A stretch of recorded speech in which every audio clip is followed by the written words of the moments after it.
Vamos lá, futuros suboficiais casensados da Marinha do Brasil. Aí na tela vocês podem ver, Casenso está quase completo, hein, gente? Olha aqui, ó. A gente já tem estudo de Estado-Maior, o Casenso aqui, propriamente dito, que são as orientações iniciais, gestão de processos, Casenso a parte de intendência, a parte do seu pré-projeto, que eu botei aqui como TCC, o segurança da informação digital, direito constitucional e agora direito penal processual militar. Este que vos fala é o Mega e esse vídeo é o segundo da sequência de direito penal processual militar.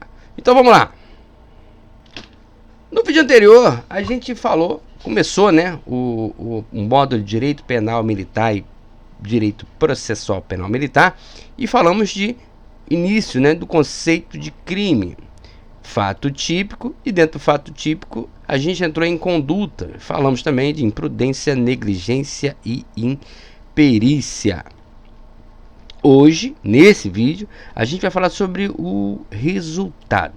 E aí, parte direto para a apostila. Dentro da questão do resultado, a gente tem, a partir do resultado, a gente tem como objetivo de aprendizados para esse vídeo, conceituar o crime militar, o crime formal, o crime de mera conduta e descrever o nexo de casualidade. E por último, tipicidade. Como sempre, uma breve introdução que é o de praxe na sua apostila. Depois a gente entra logo em resultado. Lembrando, aqui no índice, note que a gente falou de conduta, agora vamos para o resultado. Então vamos lá.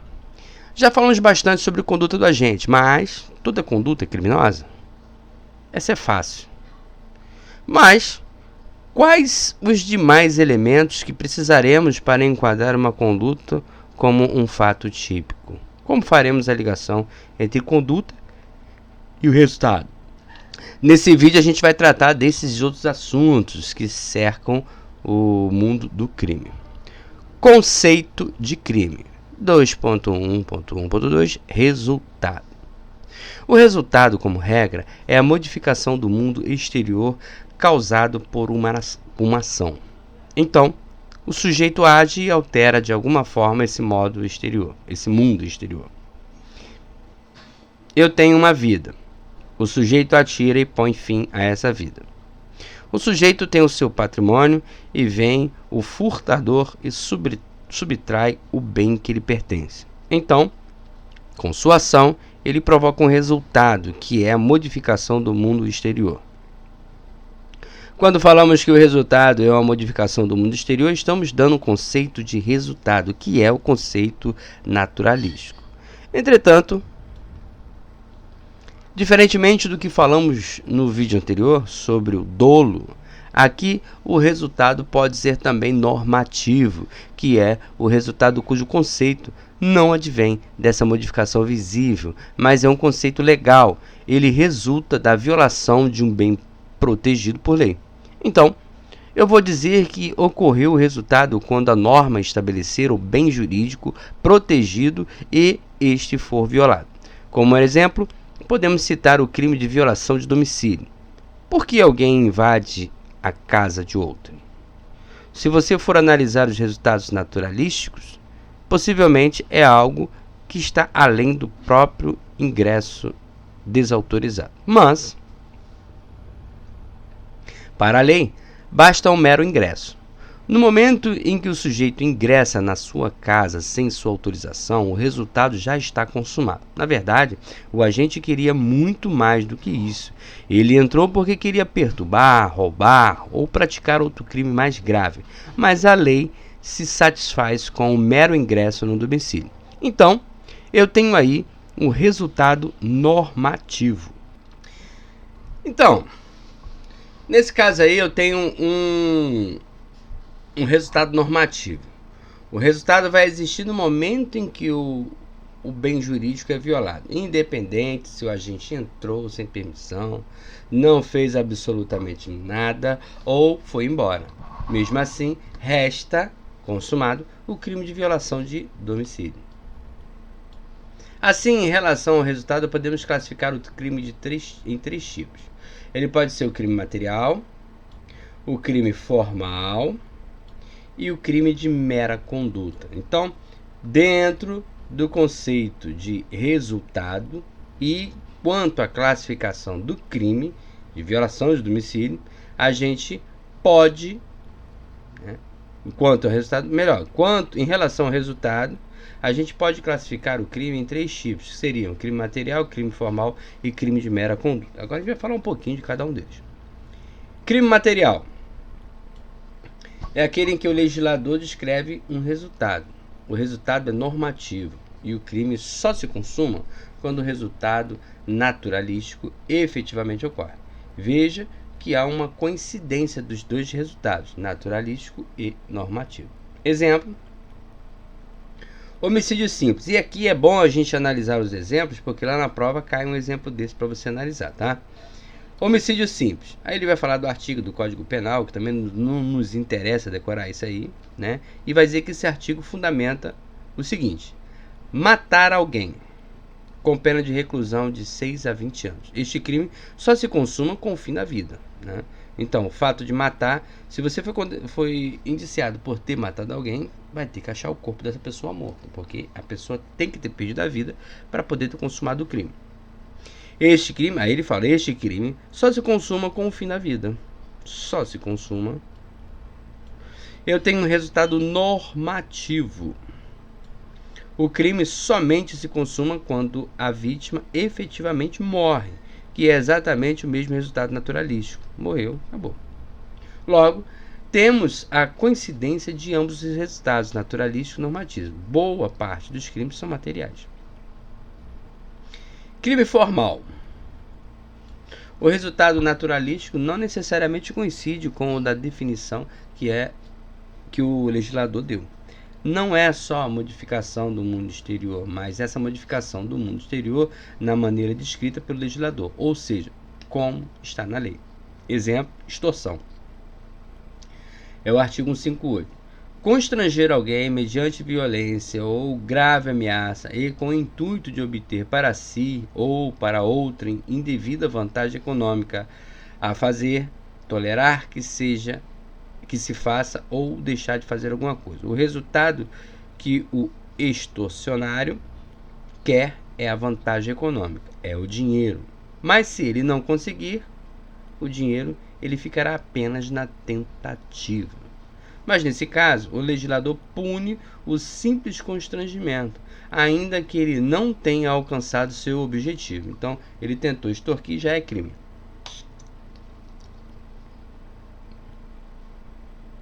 Porém, se ele alcançar a extorsão, o objetivo dele, a gente vai ter o exaurimento do crime, ou seja, a consumação do crime, que ensejará em uma pena mais grave, né? A tentativa é uma pena. Se ele consumar essa tentativa, esse resultado, aí a pena vai ser mais grave. O resultado naturalístico, a modificação do mundo exterior que ele queria era a vantagem patrimonial. Porém, no momento em que ele constrangeu, o crime já está consumado. Então já pode ser punido.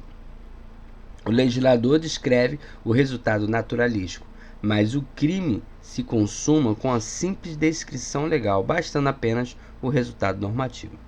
O agente constrange pela vantagem econômica. Ele não vai constranger por nada.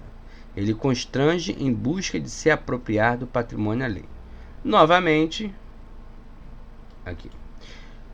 No momento em que ele constrange com o intuito de obter vantagem econômica, ele já praticou o crime, mesmo que não tenha recebido nada, uma vez que este crime é formal. O legislador até descreveu o resultado naturalístico, que é a obtenção da vantagem econômica, mas o legislador se satisfez com o simples constrangimento. Agora, crime de mera conduta. São aqueles em que o legislador descreve apenas a conduta. Ele não descreve o resultado. Ele se consuma com simples realização de um comportamento comissivo ou omissivo. A gente já sabe que o comissivo é a ação, né? Ele age. E omissivo é quando ele deixa de agir, tá? A descrição desse comportamento é o que traz a crime de mera conduta. Não importando, as eventuais consequências. Exemplo, a associação criminosa. Aí tem o artigo 288 do Código Penal, que diz o seguinte: associarem-se 3 ou mais pessoas para fim, olha só, são 3 ou mais, tá? Para fins específicos de cometer crime. Veja que está descrita apenas a conduta. Se 3 ou mais pessoas se associarem para a prática do crime, pronto, este já é caracterizado. Então, eles nem sequer realizaram o crime. Eles só se associaram e começaram a planejar. O fato deles se associarem e planejar já acarreta o crime. Estão aqui. Mas eles nem começaram a praticar o crime. Não importa, a lei já pune. O legislador manda punir a mera conduta, independente do resultado que o sujeito queira. Recapitulando, no crime material, aqui está a cereja do bolo, tá? Para levar para a prova. No crime material, o legislador descreve a conduta e o resultado. E o crime só se consuma com a ocorrência do resultado, ou seja, no crime material vai ter conduta e vai ter resultado, mas a efetivação dele só depois que realmente houve o resultado. No crime formal, e aí eu vou botar com outra cor,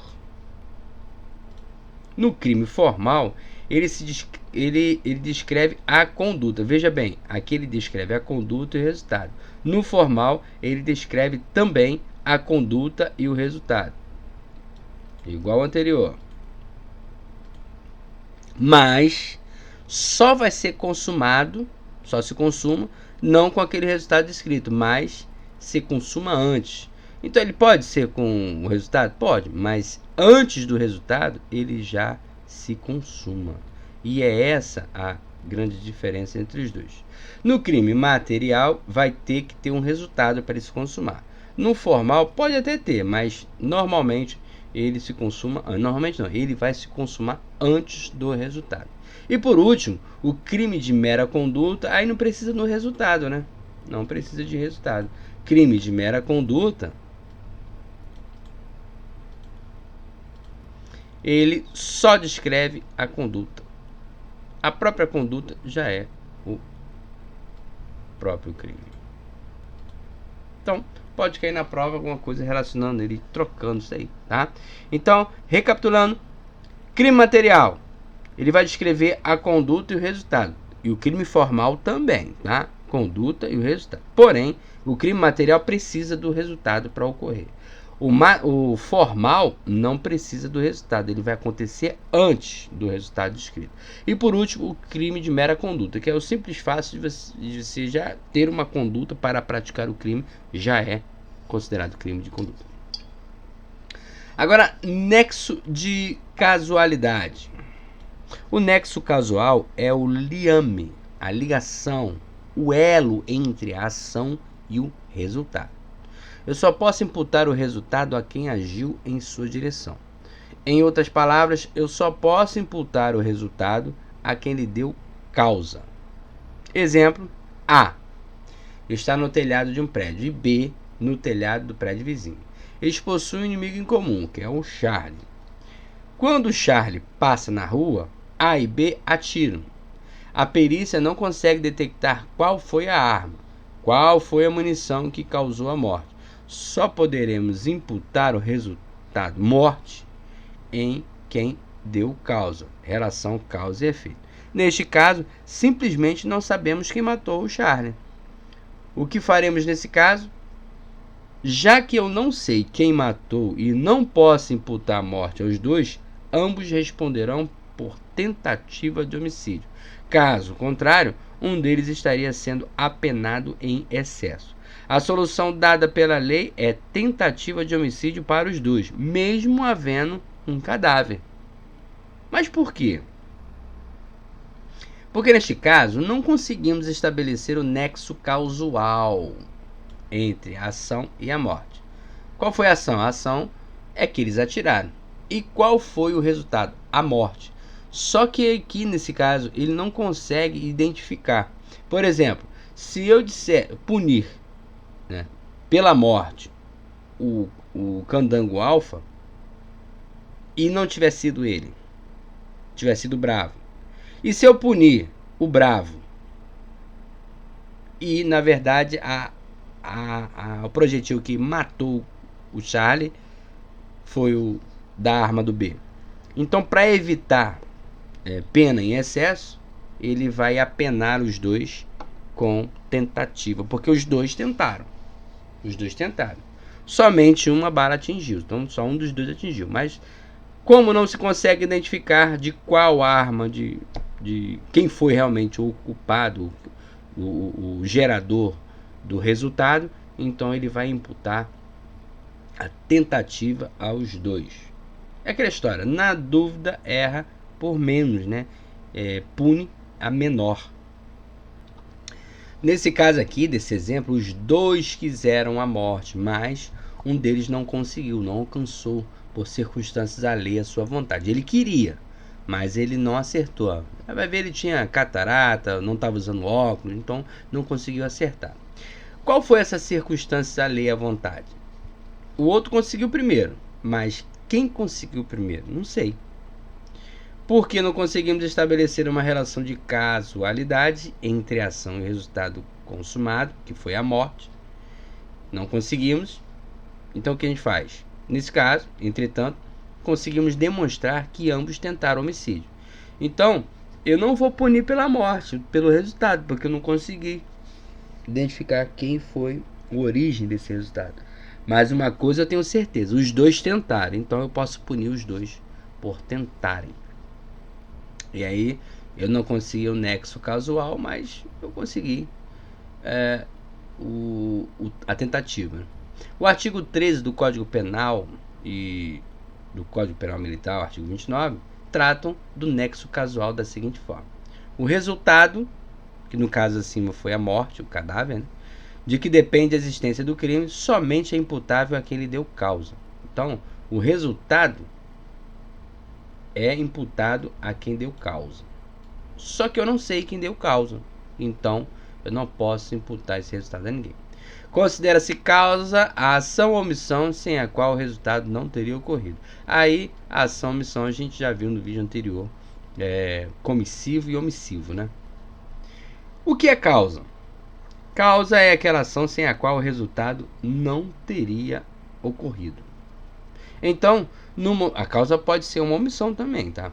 Então, no momento em que eu tiro aquela ação e o resultado não acontece, significa que aquela causa foi eficiente. Foi a causa efetiva do resultado. No momento que eu tiro, né, aquela ação. O que eu faço? O agente atirou no sujeito. Aí fazemos o processo hipotético na nossa mente. Eu tiro o disparo e o homicídio não acontece. Então, no momento em que eu fiz esse processo hipotético de eliminação, eu eliminei essa ação e o fato não ocorreu. Significa dizer que essa ação é a causa do resultado, o tiro. Deste modo, vamos pegar todas as causas que antecedem o resultado. Vamos separar as relevantes e, posteriormente, vamos suprimindo uma a uma hipoteticamente na nossa mente. Por exemplo, o sujeito, antes de atirar, fez uma refeição? Eu tiro a refeição? O resultado teria ocorrido? Sim, teria. Logo, a refeição não é a causa do resultado da morte. Qual é o problema deste conceito acima? É que ele pode nos levar ao infinito. Se começarmos a pegar todas as causas precedentes, vamos chegar à fabricação da arma. Se não houvesse fabricado a arma, o agente não teria atirado. No momento em que eu tiro a fabricação da arma, eu afasto a conduta, pelo menos do modo como ela foi praticada. Se não tivessem forjado o aço, talvez não tivessem fabricado a arma. E o que vamos fazer? Temos que fazer dois acréscimos. O primeiro, vamos pensar no nexo causal associado ao elemento subjetivo do tipo. Uma arma é fabricada para ter um efeito de letalidade, ainda que ela seja usada defensivamente, mas o fabricante da arma não a fabricou para matar José. Ele nem o conhece. Ele fabrica a arma para ser vendida para as forças de segurança, para ser utilizada como meio de defesa ou como meio de ataque em situações especiais de conflitos internos e externos. No momento em que João atira em José, só podemos pensar numa relação de casualidade associada à vontade de João. Pode ser até que tenha sido culposo. Mas este elemento subjetivo vai ser o freio para que eu não vá para o infinito. Porque daqui a pouco vamos acabar imputando a conduta à mãe de João. Porque se a mãe não tivesse tido esse João, José não teria morrido. Portanto, teremos que associar isso ao elemento subjetivo, sob pena de eu ir ao infinito. O segundo é que vamos dizer que se considera causa a ação ou omissão sem a qual o resultado não teria ocorrido, como ocorreu. Vejamos que estamos falando não apenas da ação, mas de omissão também. Qual a omissão capaz de dar causa a um resultado em morte, por exemplo? A omissão é um não fazer, é um deixar de fazer, no caso. Do nada, nada surge. Paramos tudo, não vai acontecer nada. Mas para resultar a morte, por exemplo, não é qualquer omissão. Lembremos do exemplo do último vídeo, em que uma criança se afoga na praia de Ipanema.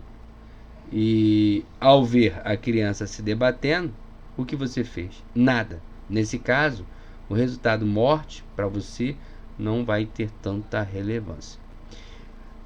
Você não irá responder pela morte em si, mas pela omissão do socorro. Mas e se fosse a mãe? E o tutor, o curador, a babá ou o cuidador? Estes sim vão responder pelo resultado da morte. Isso porque a lei vai atribuir maior relevância à omissão em alguns casos. São os casos de crimes omissos, impróprios ou comissivos por omissão. Outro exemplo envolvendo mãe. Na verdade, ele quer a morte do bebê e o que ela faz? Ela cruza os braços e não o amamenta. Ela vai responder porque quis o resultado morte e alcançou esse resultado que é comissivo por excelência. Mas como ela o fez? Não amamentando o bebê. Agora ele vai dar aqui pra gente o artigo 13 do Código Penal. Relevância da omissão, no seu segundo parágrafo. A omissão é penalmente relevante quando o omitente devia e podia agir para evitar o resultado. O dever de agir incumbe a quem? Alfa. Tenha por lei a obrigação de cuidado, proteção e vigilância. Bravo, de outra forma, assumiu a responsabilidade de impedir o resultado. E Charlie, com o seu comportamento anterior, criou o risco da ocorrência do resultado. O nexo causal na omissão é normativo, ou seja, advém da lei, porque, na realidade dos fatos, do nada, nada surge. Acontece sim, se eu tiver o dever de evitar aquele resultado, e eu quero aquele resultado e consigo pela omissão. Assim, a omissão é normativa, porque ela vem de um conceito legal. O legislador considerou como relevantes as três hipóteses que ele enumerou como o dever do cuidado por causa da posição de garantidor da inocorrência do resultado. Apenas nessas hipóteses, a omissão será penalmente relevante para alcançar o resultado comissivo. Se eu me omitir num socorro e não estou nessa posição de garantidor, eu vou responder apenas pela omissão do socorro. Agora, se eu era o salva-vidas daquela praia e ao ver uma criança se afogando, simplesmente cruzo os braços, aí a minha omissão passa a ser penalmente relevante e eu vou responder pelo resultado morte e não apenas pela omissão de socorro. Isso me faz lembrar um contexto aí de um período que eu servi na capitania e um pai separado da mãe foi até a casa da mãe e pegou um filho para fazer um passeio de escuna. Colocou o filho na escuna, a escuna abarrancou na primeira ilha, primeira parada, e o pai bebendo cachaça, deixou o filho solto. O condutor da embarcação falou para os tripulantes que ninguém podia pular na popa da embarcação porque ela estava ligado, né, para a embarcação manter estabilidade aí no abarrancamento. Só que por onde o boy pulou? O pai, bebendo cachaça, deixou o filho solto, o filho pulou pela popa e morreu. Aí o pai foi indiciado aí de várias formas aí, deu um trabalho enorme e cabe perfeitamente aí. Ele teve casos de omissão? Teve, porque ele era o cuidador do boy, mas ele queria que o boy sofresse aquilo? Não queria. Ele não queria que o boy tivesse aquele resultado, né? Ele não queria nem que o boy pulasse, mas ele foi omisso, né? Ele tinha o dever de cuidar. Então, embora ele não quisesse, ele deveria ser enquadrado aí. Continuando. Tipicidade. E nesse caso não houve omissão de socorro não, tá? Ele apenas não cuidou do boy. Acho que eu não li essa parte aqui não. Vou continuar daqui até o final.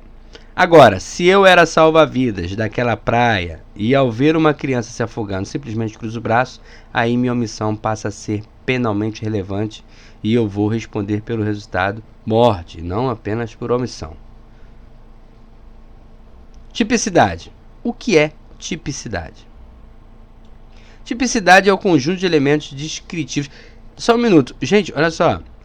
Esses casos aqui é bom a gente ter em mente como enquadrar esse tipo de caso, porque tem uma questão na sua prova de direito que ela vai dar uma historinha e vai pedir para você qualificar essa historinha. Então, esses exemplos aqui eu sugiro que sejam separados e revistos numa outra oportunidade, tá? Esses conceitos aí vão... É claro que no dia da prova, você vai lá no índice, né, e tá falando de resultado, ele quer saber qual é o resultado, você dá uma lida no resultado. Tá falando do nexo de casualidade, aí você vem e dá uma lida. Ou se estiver falando de tipicidade, você vai dar uma olhada na tipicidade. Mas é bom que você já tenha esses exemplos já consumados na cabeça, para quando chegar no dia, já ir direto ao ponto e não ficar perdendo tempo. Lembrando que a sua prova, o seu maior inimigo é o tempo e não o conteúdo, tá? Então vamos lá, tipicidade. O que é tipicidade? Tipicidade é o conjunto de elementos descritivos contidos na norma penal incriminadora, aquele que tem um comando e uma sanção. Então vamos lá. Em cada norma penal incriminadora, nós temos um conjunto de elementos descritivos. Se a norma tem vários elementos descritivos, o fato somente será típico se o agente preencher todos. Então, atenção, isso aqui a gente destaca porque o fato somente será típico se preencher todos. E aí, eu vou pegar esse todos aí e mudar de cor. Se preencher todos, aí ele será um fato típico, né? Isso quando? Quando eu tenho um conjunto de elementos descritivos. Norma penal incriminadora. Quando dizemos que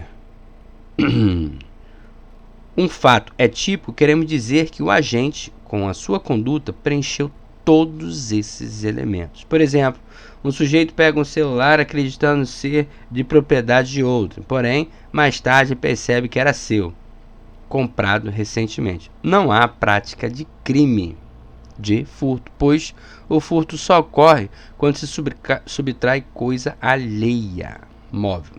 Então, para se enquadrar como furto, o celular, a coisa, teria que ser alheia, mas na verdade já era propriedade dele mesmo. Há que se preencher todos os elementos. Se não preencher todos os elementos, não é crime. Então, quando um fato ocorrido se amolda perfeitamente a uma descrição prevista no tipo penal, temos o que se chama de adequação típica ou juízo positivo de tipicidade. Aí, a adequação típica ou juízo positivo de tipicidade. O que é isso? É quando um fato ocorrido se amolda perfeitamente à descrição prevista no tipo legal. Assim, a adequação do fato ao tipo penal, previsto no tipo penal, a adequação do fato ao tipo penal gera a tipicidade. Na tipicidade nós vamos encontrar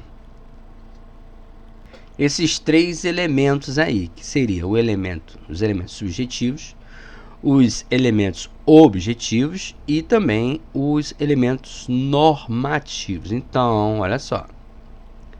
Na tipicidade, nós encontraremos elementos subjetivos, objetivos e normativos. Elementos subjetivos dizem respeito à vontade qualificada do agente. É subjetivo, né? Ou seja, a finalidade. Por excelência, é o dolo. Então, o elemento subjetivo está para o dolo, né? Excepcionalmente, teremos também a culpa. Lembrando que o agente só responderá por culpa se estiver expresso no tipo penal. Exemplo. No homicídio simples se fala apenas em matar alguém. Aí está ali o dolo. O legislador não precisa dizer matar alguém dolosamente. Agora, ao prever a modalidade culposa, esta possibilidade deve estar expressa. Elementos objetivos são aqueles que se referem à própria materialidade do crime, ou seja, a forma de execução. A forma de execução. O tempo, o lugar. Exemplo, no furto qualificado, a própria norma penal incriminadora vai descrever sobre forma, modo, meio de execução, lugar do crime descrito na norma penal incriminadora. Todos eles são elementos objetivos da tipicidade. Vamos lá. O exemplo que ele dá é o furto qualificado. O furto qualificado fica lá no artigo 240, parágrafo do 4º até o 6º do Código Penal Militar. Então vamos lá. Furto qualificado. Parágrafo 4º. Se o furto é praticado durante a noite, pena reclusão de 2 a 8 anos. 5º. Se a coisa furtada pertence à Fazenda Nacional, pena de reclusão de 2 a 6 anos. Antes era 8, agora é 6. 6º parágrafo. Se o furto é praticado 1. Com destruição ou rompimento de obstáculo à subtração da coisa, ou seja, ele arrombou a porta. 2. Com abuso de confiança ou mediante fraude, escalada ou destreza. 3. Com emprego de chave falsa. 4. Mediante o concurso de 2 ou mais pessoas.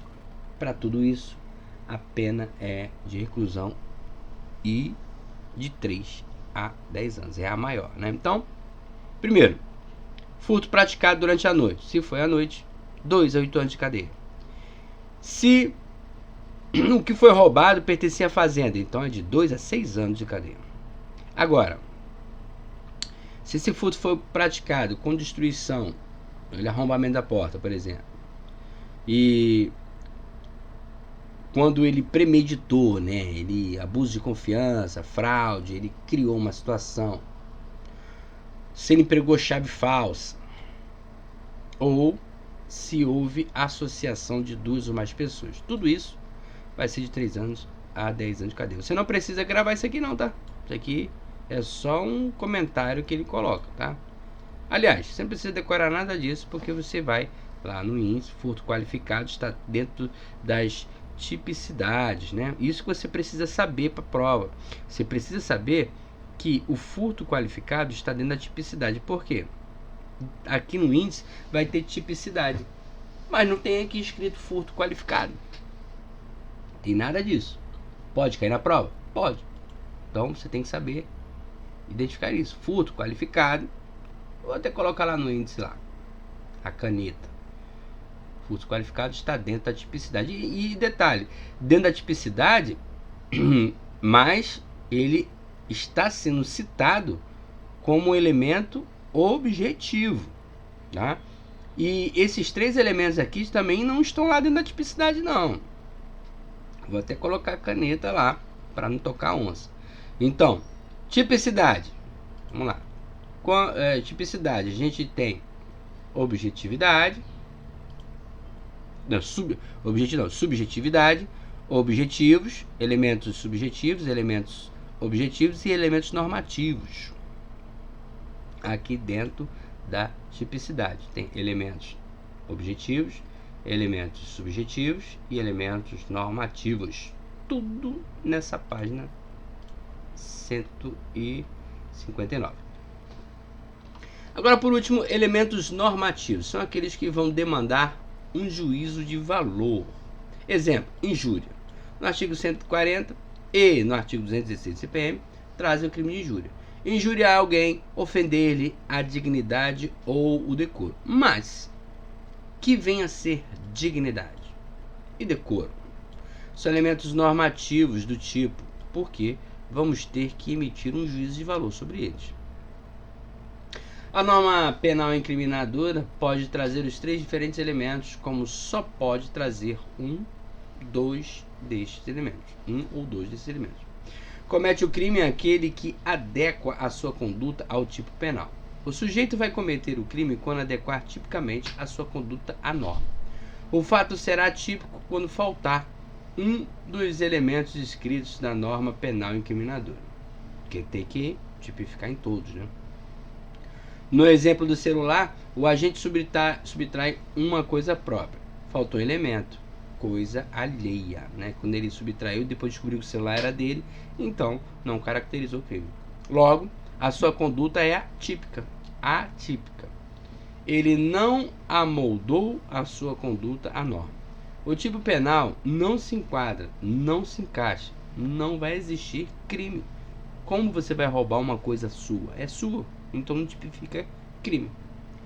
A atipicidade vai explicar a inexistência do crime. Se eu não tenho fato típico, eu não tenho crime, por ser este um de seus elementos. Para que o fato seja típico, precisaremos ter tipicidade. Por fim, olha só, para que o fato seja típico, precisaremos ter tipicidade. Por fim, atualizando o nosso gráfico do crime, temos o seguinte: crime pode ser por meio de fato típico, ilícito, culpável. A gente não viu isso aqui ainda não, tá? Ainda vamos ver. Fato típico, ele pode ser caracterizado por conduta, resultado, nexo causal, nexo de causalidade e tipicidade. São os desmembramentos dele. Esse ilícito e culpável a gente ainda vai ver nos próximos vídeos. E aqui a gente encerra esse módulo. Lembrando os exercícios, tá? A gente vai gravar um videozinho só com esses exercícios, tá? E o próximo a gente vai ver, aqui vamos pelo índice, né? Próximo vídeo a gente vai ver ilicitude, página 162, 161, 162. E é isso aí, Casenso, só que no Mega MB. Até o próximo vídeo, gente. Já clica no play, não fica enrolando não, a prova tá pertinho. Clica no play e assiste o próximo vídeo. Valeu!